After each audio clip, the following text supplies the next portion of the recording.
Hello members of English 102, my name is Denise Hoyen and I'm making this screencast about the story Young Goodman Brown, and the goal of the screencast is to help you understand how the three worlds, reader's world, text world, and author's world come together and help the reader make meaning out of the story. So you want to have your book open to page 1463.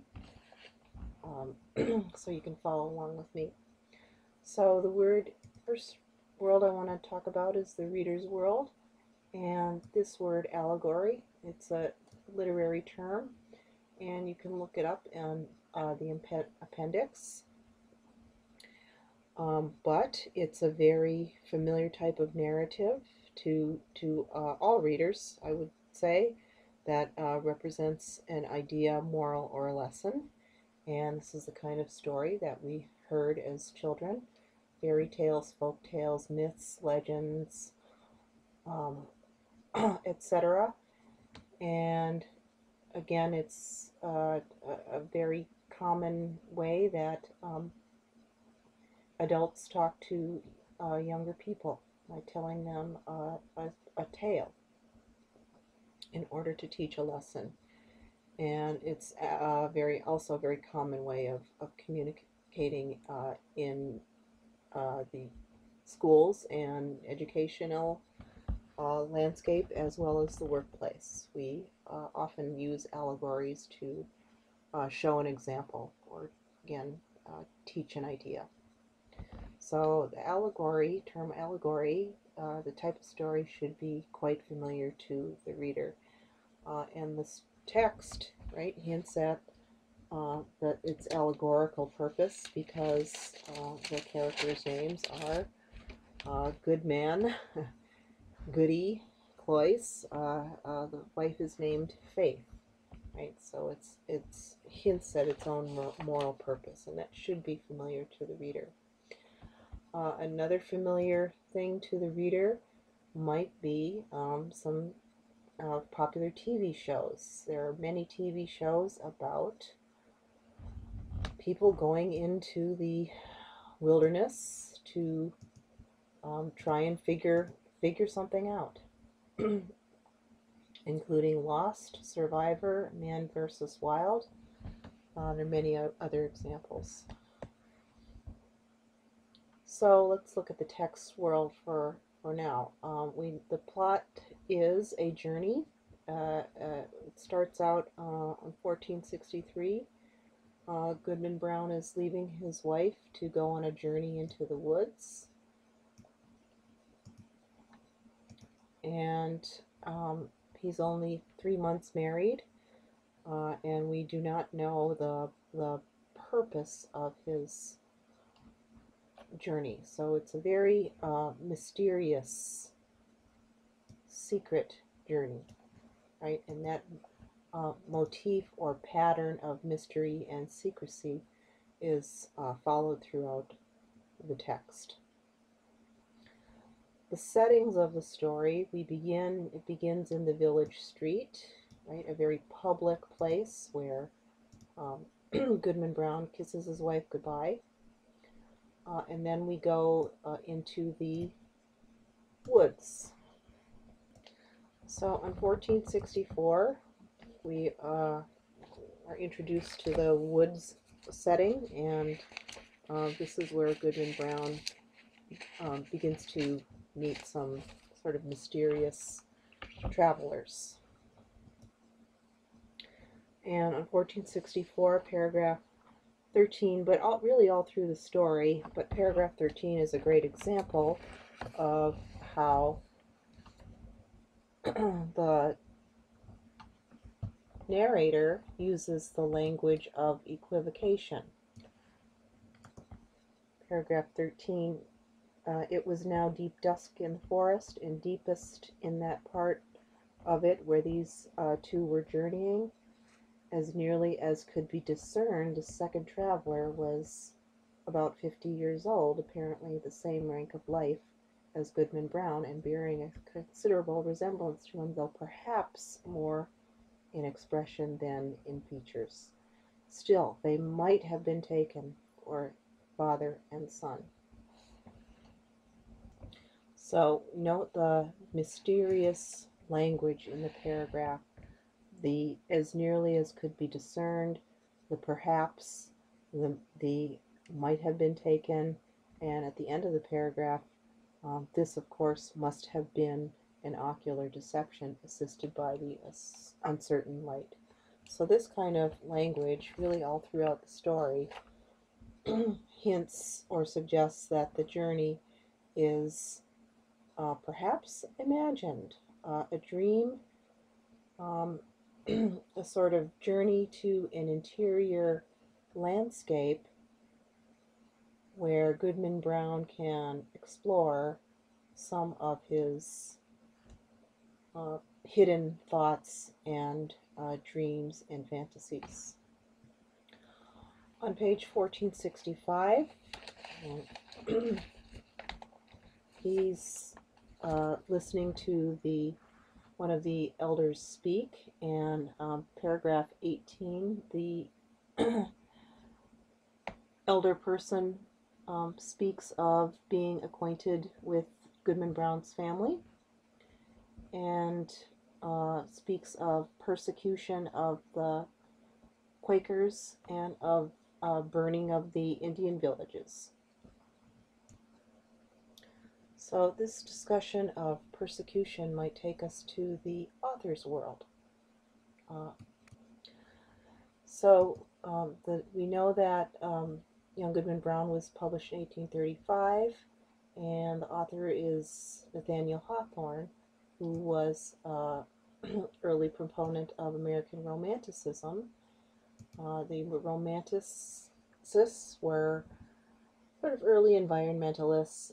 They saw nature as an alternative to religion, and they also saw nature as a source of truth and beauty and wisdom.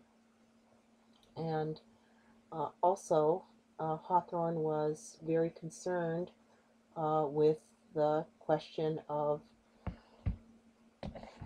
the persecution of witches and of Native Americans.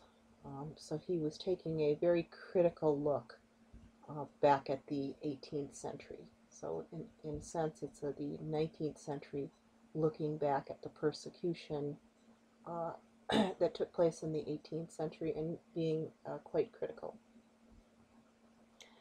And so this is hinted at in paragraph 18, page 1465, where the church elder traveler seems to know Goodman Brown's family, and Goodman Brown seems to be quite unaware of this past. So it's as if he's on a journey of discovery of these private familial secrets deep in the woods. And so this private familiar world, right, is in great contrast to the public world of the village street, right, where there's a clearly defined threshold between good and evil, right, and everybody knows what everybody's up to, whereas in the woods, nobody, right, understands what anyone is up to. So again, these two settings are used to draw a great contrast between a private world, private secret world, mysterious world where sins are sort of buried, in a public world where there is no sin. On page 1465, 1466, sorry, next page, we meet the character Goody Cloyce, who was Goodman Brown's catechism teacher, and he discovers that she resembles a witch, and so this is sort of a moment of truth for him, a insightful moment where the illusions, his illusions about the people he has looked up to, fall away, and he does see her as a witch, and the question arises: is she really evil, or is it just simply that Goodman Brown is discovering that she's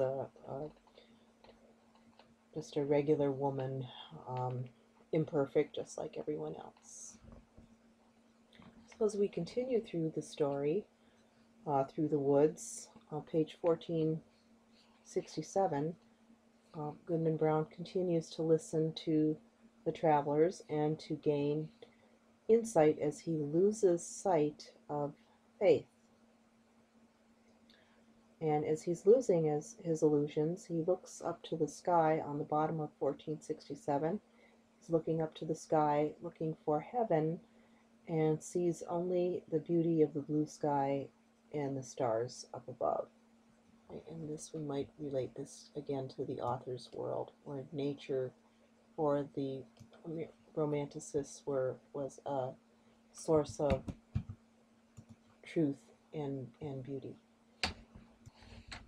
On page 1468, we finally get to the meeting where many people are present. All of the good people, the bad people, the normal people are there from the village, and Goodman Brown is rather shocked to find that they're all there together, and his moral illusions continue to fall away, and he keeps searching for the pink ribbons and faith, and finally appear as a symbol of faith, both her sexuality and her innocence.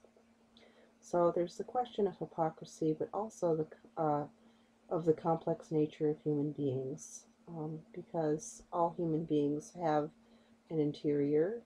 To sin, to err is human. To transgress boundaries is what all human beings have in common. So putting these all together, we look at the themes, arguments, and issues. We can think about questions of Goodman Brown's psychological turmoil, repression, and guilt, as symbolized by the woods. We can think about hypocrisy in religion, or the behavior of public figures.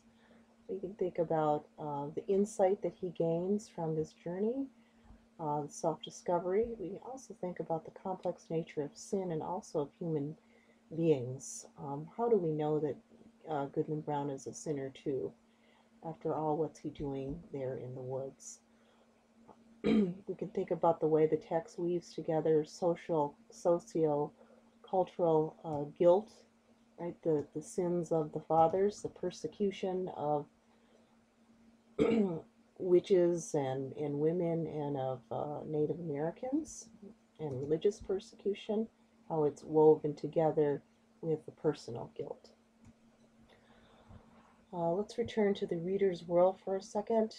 Two very current, interesting, comparable movies are Black Swan and Shutter Island. They're both about psychological journeys into the interior, about fantasy and repression of problematic emotional pasts. Thinking about the news in the past few years, many religious and political scandals, as well as other role models. We have the environmental movement, the importance of our national parks. So again, it's important for the reader to put all of these three worlds right together in order to make sense of the text. If you put all of these three worlds together, think about all of this stuff at the same time, you will be better able to understand the issues and argument of the text. And that's all for now. Hope the screencast was helpful. Have a good evening.